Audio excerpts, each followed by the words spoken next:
Assalamualaikum warahmatullahi wabarakatuh. Waalaikumsalam warahmatullahi wabarakatuh. Alhamdulillah. Alhamdulillahilladzi khalaqa as-sa'adata lil mu'minin. Asyhadu an la ilaha illallah wa asyhadu anna Muhammadan abduhu wa rasuluh. Nabiyul huda war rahmah. Allahumma shalli ala Muhammad. Allahumma shalli ala sayyidina Muhammad wa ala alihi wa ashabi ajma'in. Amma ba'du. Alhamdulillahirabbil alamin.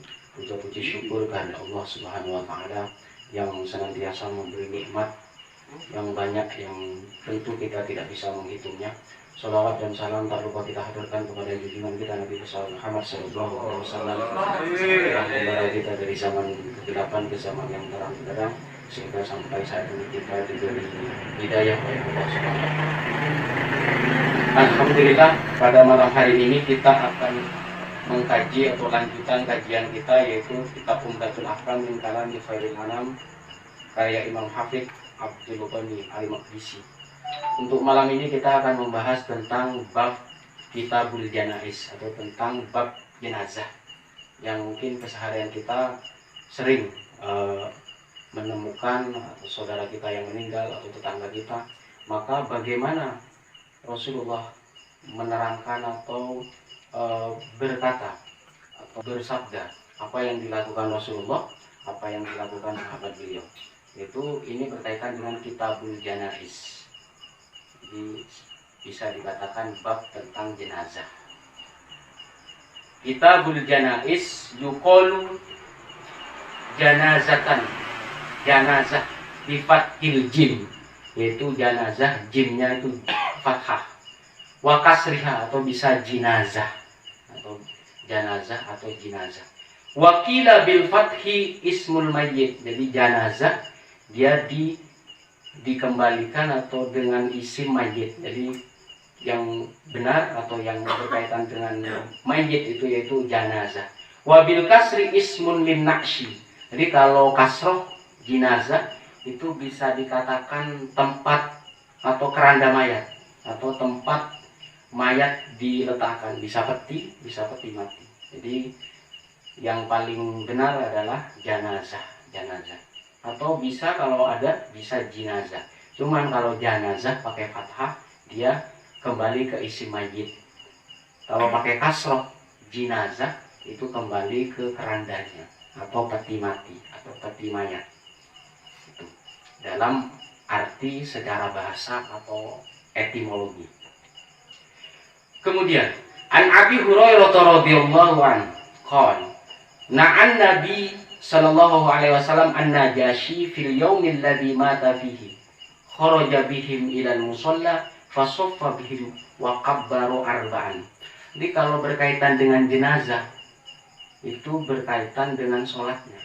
Ada sholat mayyit, ada sholat gaib. Jadi kalau sholat jenazah itu jenazahnya ada di depan kita. Tapi kalau sholat gaib jenazahnya tidak ada di depan kita. Jadi kalau ada saudara kita yang jauh dari jenazah itu boleh dia melakukan sholat gaib. Jadi kalau sholat mayyit, sholat jenazah ada di depan kita. Kalau sholat gaib jenazahnya tidak ada di depan kita. Jadi kalau mayyitnya saudara kita yang meninggal laki-laki maka sholat gaib. Kalau saudara kita yang meninggal perempuan maka disebut sholat ghaibah. Abi Hurairah radhiyallahu anhu Rasulullah bersabda. Jadi Rasulullah mengumumkan meninggalnya Raja Najasyi. Jadi Rasulullah mengumumkan. Jadi ketika Raja Najasyi itu kan jauh, Raja Habasyah. Raja Najasyi itu sekarang mungkin di Afrika. An-Najasyi fil yaumil ladzi mata fihi, yaitu mengumumkan di hari dia meninggal. Jadi nama Raja Najasyi itu adalah Ashamah bin Ajbar atau Ashamah bin Jabar. Jadi waktu itu ketika mendengar Raja Habasyah meninggal, Rasulullah mengumumkan kepada para sahabat fil yaumil ladzi mata fihi, yaitu di hari ketika Raja Najasyi itu meninggal. Kharaja bihim ilal musalla, lalu Rasulullah keluar menuju ke tempat sholat. Fasoffa bihim, akhirnya bikin sop-sop fasoffa bihi. Wa kabbaru arba'an. Jadi takbirnya ada empat kali takbir. Jadi kalau misalkan mayatnya atau jenazahnya ada di depan kita, usolli ala hadal mayyiti, apa? Usolli ala hadal mayyiti. Jadi kalau di depan kita itu laki-laki, ala hadal mayyiti. Jadi kalau perempuan, ala hadil mayyitati. Arba'at takbiratin fardhu kifayatin. Kalau imam imaman, kalau makmum makmuman, lillahi ta'ala. Bagaimana kalau goib?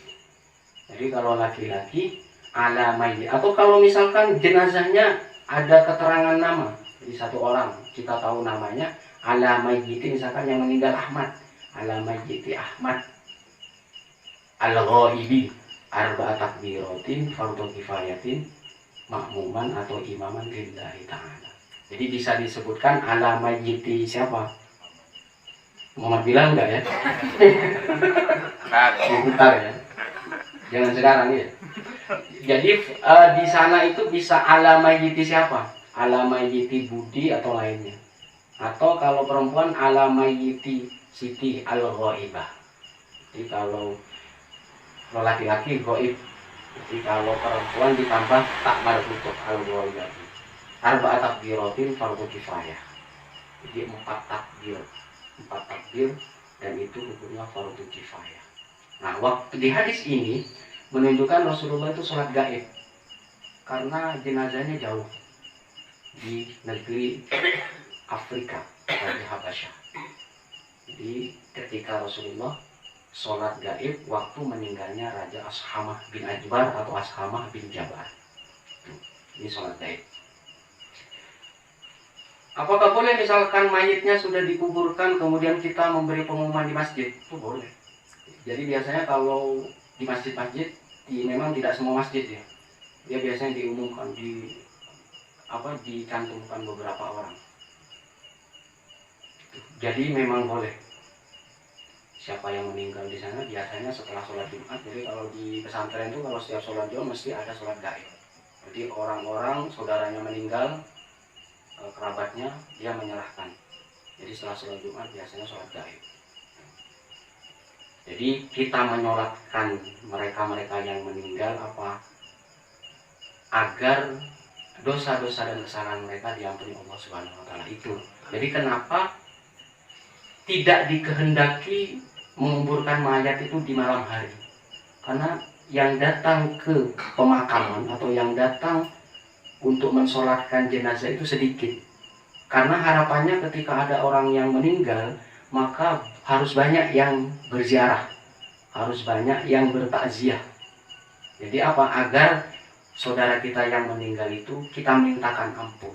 Jadi kita mintakan ampun kepada Allah agar kesalahan dan dosa-dosa mereka atau orang yang meninggal diampuni Allah itu. Jadi janganlah menguburkan mayat di malam hari kecuali dalam keadaan mutor. Jadi dalam keadaan terpaksa, dalam keadaan mengharuskan kita untuk menguburnya. Jadi kalau tidak terpaksa, tidak dianjurkan untuk menguburnya di malam hari. Kemudian, An Jabir radhiyallahu anhu Nabi sallallahu alaihi wasallam shalla 'ala najasi fa kuntu fi shaffi tsani aw talis. Ini berkaitan seperti yang sebelumnya. Dari Jabir radhiyallahu anhu, sesungguhnya Nabi sholat kepada Ashamah bin Jabar. Ashamah bin Ajbar itu Raja Najasyi. Fakuntu fi shoffin tani. Jadi Jabir ini berada di shoff yang kedua atau yang ketiga. Jadi harapannya sholat gaib itu harus banyak ya. Agar apa? Kita memintakan ampun kepada saudara kita yang meninggal. Jadi sholat jenazahnya harus banyak, sholat gaibnya juga anjurannya harus banyak.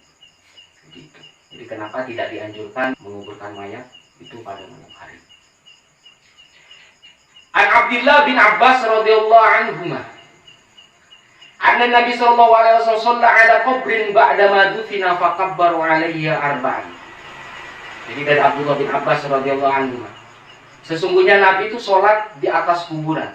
Jadi ada sahabat yang meninggal ba'dama dufina. Jadi sholat setelah mayat itu selesai dikebumikan. Itu sama saja sholat apa? Sholat gaib ya. Madufina. Jadi ba'da madufina. Jadi setelah dikuburkan. Fakabbaru alaihi arba'an. Maka tetap menggunakan takbir 4 kali. Mungkin apa? Mungkin informasi terhadap berita itu telat atau terlambat. Jadi kalau tidak sempat mensolatkan jenazah, maka cukup sholat gaib. Jadi jangan kita begitu ada saudara kita yang meninggal, itu kita sudah tidak sempat menghadiri pemakaman, maka dianjurkan untuk sholat gaib. Jadi tidak ada istilah sholat untuk mensolatkan saudara kita meskipun dalam keadaan gaib. Gaib itu jenazahnya tidak kelihatan atau sudah dikuburkan atau dia jauh dengan kita, itu bisa sholat gaib.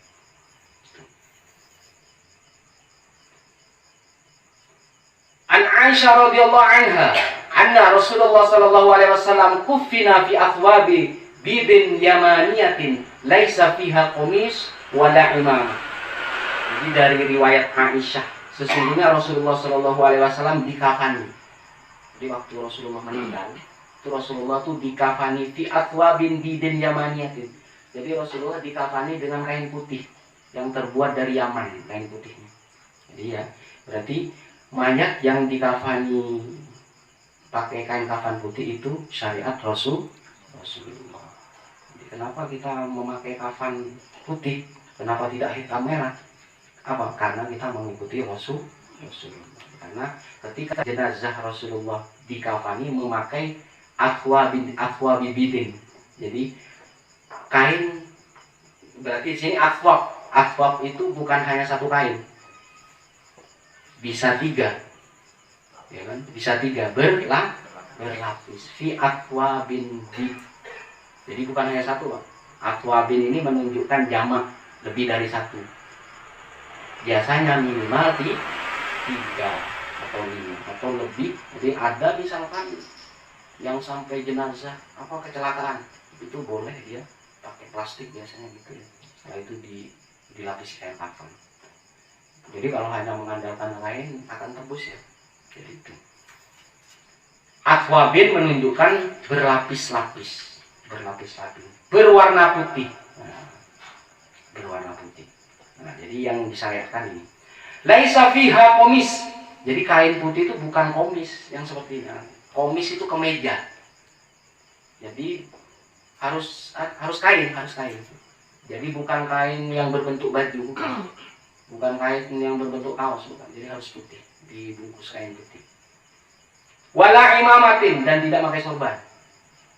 Jadi kalau mati siapa aja, mau nabi, mau rasul, kita, yai, ustaz, itu sama perlakuannya. Sampai Rasulullah seperti itu, sama kayak kita. Jadi apa yang kita lakukan dalam mengkafani mayat itu sudah merujuk kepada apa yang dicontohkan Rasulullah. Itu seperti itu. Jadi nggak ada, tidak pakai kacamata ya, tidak pakai jas, sepatu, nggak ada. Bahkan tidak dikuburkan peninggalan-peninggalannya seperti cincin apa, itu nggak ada. Dari murni dia. Jadi seperti itu. Buktinya tidak pakai baju, maksudnya baju yang berjahit kayak baju kaos, jas atau apa, dan tidak pakai sorban. Seperti itu. Nah, athwabun yamaniyah ini maksudnya kain yang berasal dari Yaman. Nah, waktu itu dekat dengan Yaman. Kalau kita jauh, mau pakai kain apa saja. Jadi yang disyariatkan itu athwab, berlapis-lapis. Jadi lebih dari 1 yang warna putih, itu yang disyariatkan. Ada yang di sini suhuliyah, bidun naqiyah, biasanya yang terang lah, putihnya yang terang. Dia putih bersih dengan putih sama yang warna lain, putih naqiyah, yang putih bersih, putih polos ya, jadi putih polos. Selanjutnya, an Ummi Atiyah al-Ansuriyah qalat, dakhala alaina Rasulullah sallallahu alaihi wasallam hina tuwfiyat ibnatuhu faqala iksilnaha talatan aw khamsan aw aktar min dhalik in ra'aytunna dhalika bima'in wasidrin waja'alna fil akhirati kafura aw syai'an min kafura fa idza faragtunna fa'adinnani. Nah, ini berkaitan dengan jenazahnya putri Rasulullah ketika meninggal.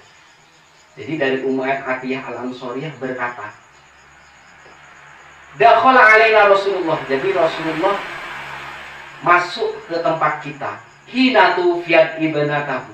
Jadi Rasulullah berkunjung ke tempat anaknya, putrinya itu meninggal. Faqala igsilnaha talatan aw khamsan. Jadi memandikan mayat itu 3 kali atau 5 kali. Iksilnaha khamsan. Jadi ketika mayatnya, jenazahnya perempuan, ini iksilnaha ini menunjukkan yang memandikan perempuan banyak dia. Jadi cucilah, mandikanlah itu 3 kali aw khamsan atau aktsar atau lebih banyak dari itu. Min dzalika. In ra'aitun dzalika. Jadi ketika misalkan 3 kali masih ada yang kotor, arba'an. Ketika misalkan 4 kali masih ada yang kotor, khamsan. Yang penting apa? Bersih.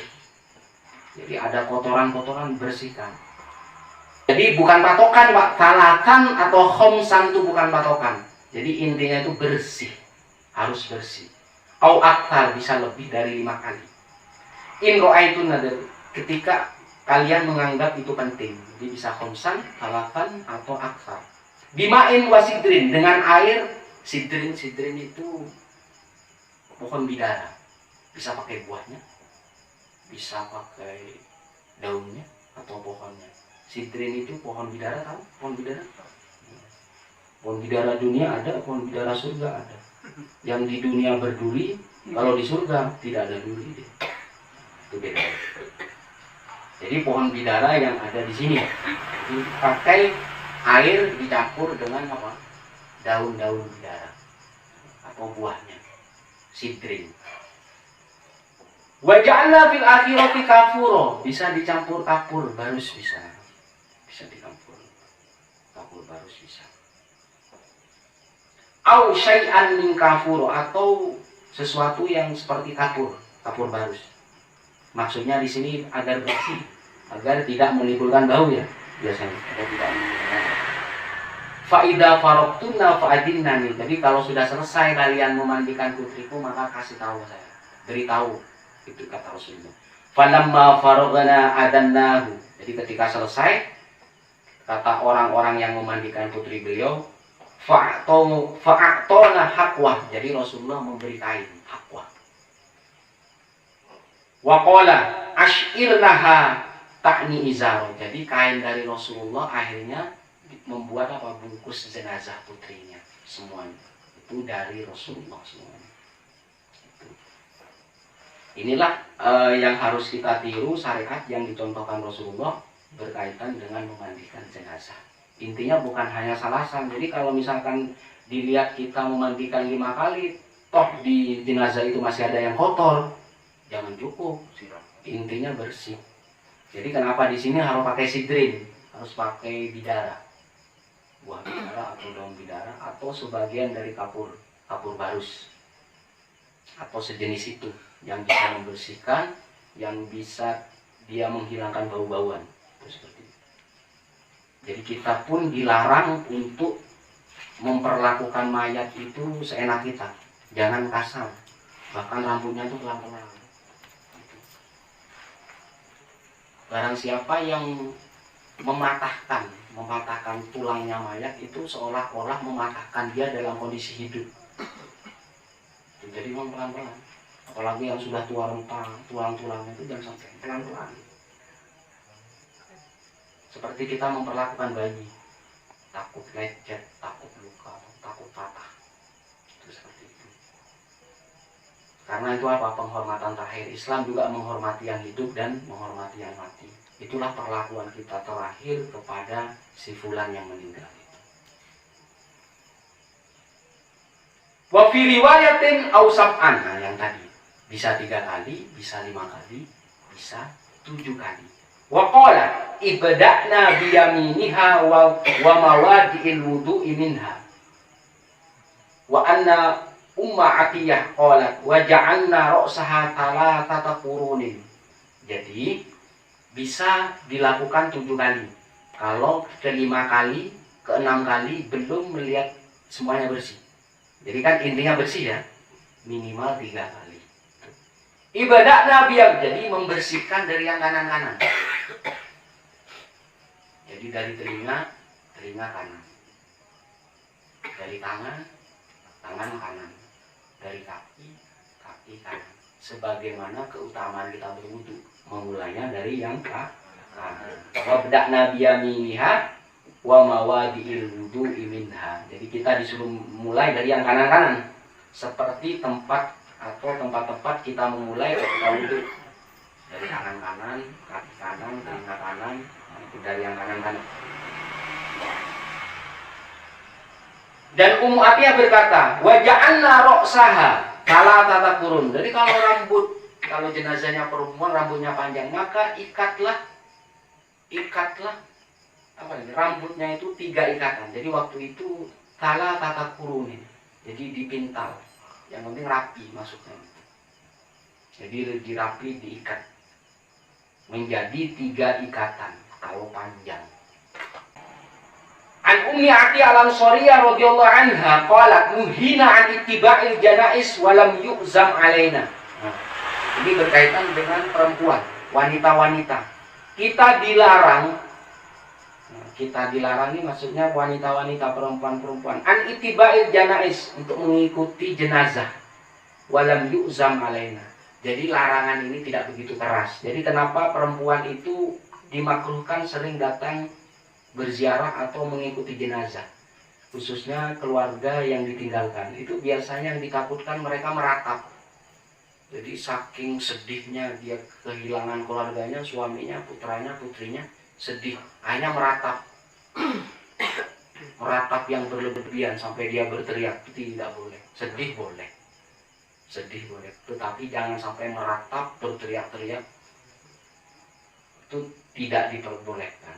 Jadi makanya di sini dilarang, tetapi pelarangannya tidak keras. Jadi kalau wanita yang dia hanya sedih biasa, boleh-boleh saja. Boleh-boleh saja. An Abi Hurairah radhiyallahu anhu, anin Nabi sallallahu alaihi wasallam qol asri'u bil janazati fa innaha in taku solihatan fa khairun tuqaddimunaha ilaihi wa in takus siwa dzalik fa syarrun tad'unahu an riqabikum. Dari Abu Hurairah, Nabi sallallahu alaihi wasallam bersabda, asri'u bil janazah. Kalau proses jenazah itu sampai proses memandikan, mengkafani, mensolatkan, kemudian menguburkan. Jadi kalau misalkan dia meninggal malam, ya ditunda sampai keesokan harinya. Cuman prosesinya itu sampai menggotong mayat tuh harus percepat. Tapi jangan lari ya Pak, cepat saja. Jadi tidak boleh berlari-lari kecil juga, berjalan cepat. Berjalan cepat. Bukan berlari-lari kecil, bukan, berjalan cepat. Asri'u bil janazati. Fa inna in taku solihatan. Jadi kalau jenazah itu orang soleh, baik, berarti kamu sudah menyerahkan dia. Jadi menyerahkan, jadi kan semuanya ini milik Allah. Jadi sudah kita menyerahkan dia ilaihi. Wa in taku siwa dzalika fasyarrun tad'una an riqabikum. Ketika jenazah di masa hidupnya orang jahat, orang yang suka merepotkan kita, maka berarti engkau sudah melepaskan beban dari pundak kalian. Itu seperti itu. Jadi ada orang yang suka bikin ribut ya, bikin kerusuhan, itu ternyata mati dia. Jadi ketika masa hidupnya merepotkan orang lain kan, jadi ada orang ribut dia, seolah-olah kita itu memikul beban, karena orang itu selalu bikin rusuh, bikin ribut, jahat. Ketika mati itu seolah-olah lepas dari pundak kita. Nah, itu seperti itu. Fasyarrun tad'unahu an riqabikum, seolah-olah kamu itu meletakkan beban tadi. Kalau jenazah itu syarrun, jelek, jahat. An Samurah ibnu Jundub qol shallaitu wara'an nabi ala imra'atin matat fi nifasiha faqama fi wasatiha. Jadi Rasulullah itu sholat, ada seorang wanita mati habis melahirkan, meninggal. Jadi Rasulullah sholat jenazah di tengah-tengah, ada mayat Rasulullah pas di tengah, fi wasatiha. Jadi kalau wanita, kalau pria lurus dengan ke kepalanya, seperti itu. Jadi ada perempuan yang ngatat meninggal, fi nifasiha. Jadi meninggal karena nifas. Apa nifas? Melahirkan. Faqoma fi wasatiha. Jadi Rasulullah sholat di tengah-tengahnya. Berarti lurus sama tengah-tengah jenazah itu maksudnya. Itu seperti itu. An Abdullah bin Mas'ud radhiyallahu anhu Nabi sallallahu alaihi wasallam qala laisa minna man darabal khudud wa syaqqal juyub wa da'a bi da'wal jahiliyah. Jadi bukan dari golonganku, bukan dari petunjukku orang yang memukul-mukul pipi.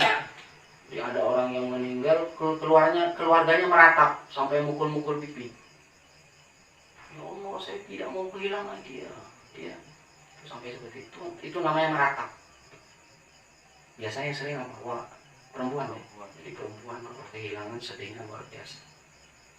Bukan dari golongan kita, bukan dari petunjuk kita orang yang memukul-mukul pipi, memukul-mukul wajah. Kudus. Wasyaqqal juyub, sampai merobek-robek ini kadang-kadang ya. Saking sedihnya itu merobek-robek, sangat kehilangan dia. Itu enggak boleh dia. Wada ayat bidakwal jahili, atau dia berdoa dengan seperti orang-orang jahili, orang-orang bodoh. Nyeleneh lah, orang-orang yang tidak masuk akal. Itu enggak boleh. Jadi kenapa wanita-wanita itu tidak dianjurkan kalau dia masih meratap, masih kadang karena kehilangannya sedihnya mendalam sampai dia depresi, sampai kadang pingsan ya biasanya. Yang ada yang pingsan. Nah, ini biasanya yang ekspresi, dia ekspresi karena dia kehilangan sedihnya sampai mukul-mukul sini, sampai merobek-robek baju. Nah, itu tidak boleh. Bukan dari golongan Rasulullah. Boleh sedih. Rasulullah ketika kehilangan putrinya sedih.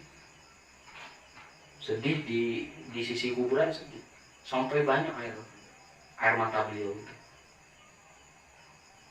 Tapi tidak meratap berlebih-lebihan seperti ini. Sampai mukul pipi, mukul wajah, kemudian merobek-robek baju. Ada yang sampai teriak, biasanya itu teriak. Itu nggak boleh. Jadi itu. Jadi kalau ada misalkan tetangga kita yang seperti itu, maka jangan dianjurkan ikut ke kuburan atau ikut pemakaman. Jadi kalau mau ikut pastikan jangan meratap. Jadi jangan meratap di kuburan. An Abi Hurairah radhiyallahu anhu qala Rasulullah sallallahu alaihi wasallam man syahidal janazah hatta yusalli 'alaiha falahu qiratun wa man syahidaha hatta tudfana falahu qiratani qila wa mal qiratani qala mithlul jabalainil azimaini wa li Muslim asgharuhuma mithlu Uhud. Jadi dari Abu Hurairah, jadi dari ketika ada tetangga kita, saudara kita, sahabat kita atau orang yang terdekat berkaitan dengan orang mati, dari awal prosesinya itu sudah mengandung pahala bagi orang-orang yang bertakziah, bagi orang-orang yang berziarah, bagi orang-orang yang sibuk berkaitan dengan urusan jenazah. Itu pahalanya luar biasa. Jadi Rasulullah SAW bersabda, barang siapa yang menyaksikan jenazah hatta yuson, jadi maksudnya menyaksikan jenazah itu orang yang berkunjung kepada orang yang kena musibah, meskipun duduk-duduk atau apa, atau mengenang yang meninggal.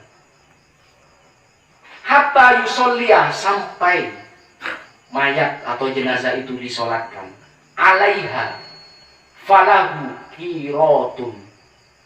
Jadi bagi jenazah itu dan orang yang bertakziah itu mendapat 1 qirat. Jadi mendapatkan 1 qirat. Wa man syahida hatta tudfana falahu qiratani. Barang siapa yang bertakziah lantas dia menyaksikan atau ikut dalam proses pemakaman, maka dapat 2 qirat. Akhirnya sahabat bertanya, apa yang dimaksud qirat itu Rasulullah? Maksudnya 2 kirot itu apa? Qala mithlul jabalainil azimaini. Pahala 2 kirot itu sama dengan beratnya seperti 2 gunung yang besar. Jadi orang-orang yang membantu saudaranya, tetangganya berkaitan dengan atau perihal pemakaman, perihal berkaitan dengan hal jenazah, baik itu memandikan, mengkafani, mensolatkan sampai penguburan, dia pahalanya besar bagi orang yang bertakziah. Nah, itu seperti itu. Bertakziah atau lain-lainnya, atau membantu urusan yang berkaitan dengan mayit tadi. Mithlul jabalainil azimain, dia seperti pahalanya beratnya 2 gunung yang besar. Dari riwayat Muslim, paling kecilnya pahala itu seperti gunung Uhud.